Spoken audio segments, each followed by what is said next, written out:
Noong Agosto 2005, sa isang tila ordinaryong lungsod sa Fortaleza, Brazil, may isang tahimik na operasyon na nangyayari sa likod ng isang maliit na tindahan ng damo at halaman.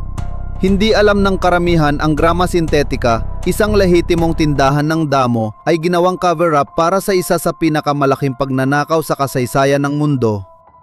Sa likod ng negosyong iyon, may mga lalaking nagtatrabaho araw-araw pero hindi sila nagbebenta ng halaman. Sila'y nagbubungkal ng lupa. Buwan-buwan, patago silang naguhukay ng isang tunnel na 78 meters ang haba, diretso patungong ilalim ng vault ng Bangko Sentral.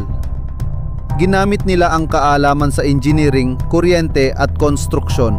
Kompleto sila sa kagamitan, ilaw, bentilasyon, suporta sa tunnel at mga sasakyang panghatak ng lupa. Dahan-dahan ang kilos. Araw-araw, nagtatapon sila ng toneladang lupa at walang nakakapansin. Ginawa nila ito sa loob ng 3 buwan. Walang sinuman ang naginala. Tahimik, planado, matagal. Ang layunin nila?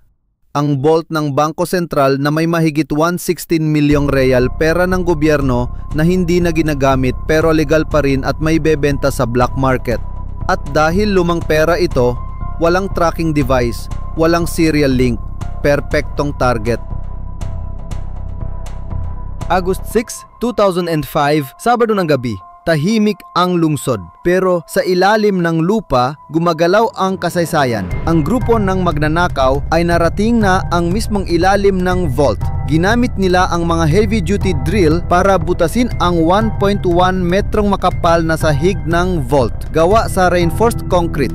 Wala pa ring nakapansin. Ang alarm system ng bangko hindi gumana dahil walang pumasok mula sa labas. Ang pag-atake ay mula sa ilalim. At sa pagbungad ng butas, bumungad din ang bundok ng pera. Sako-sakong cash ang dinala nila pabalik sa lagusan.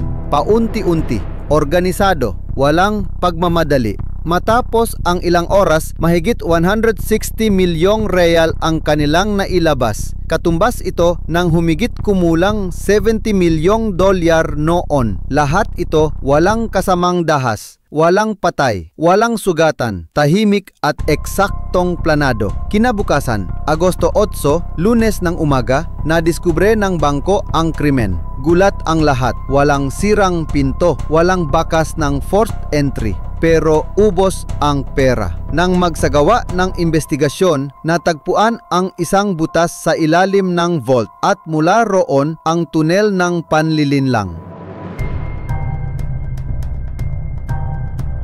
Pagputok ng balita, nainig ang buong Brazil.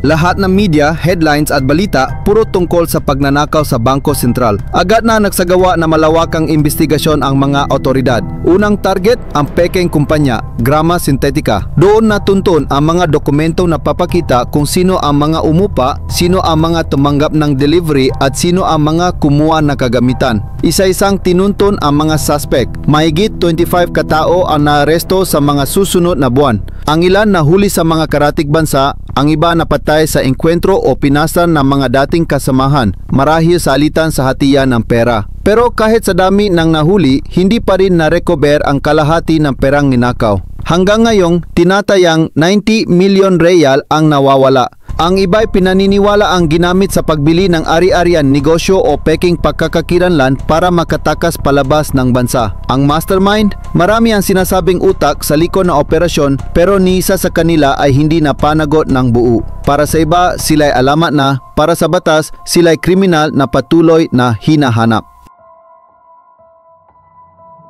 Kung gusto mo pa ng mga ganitong kwento, puno na misteryo, krimen at totoong pangyayari, bisitahin mo ang aking YouTube channel.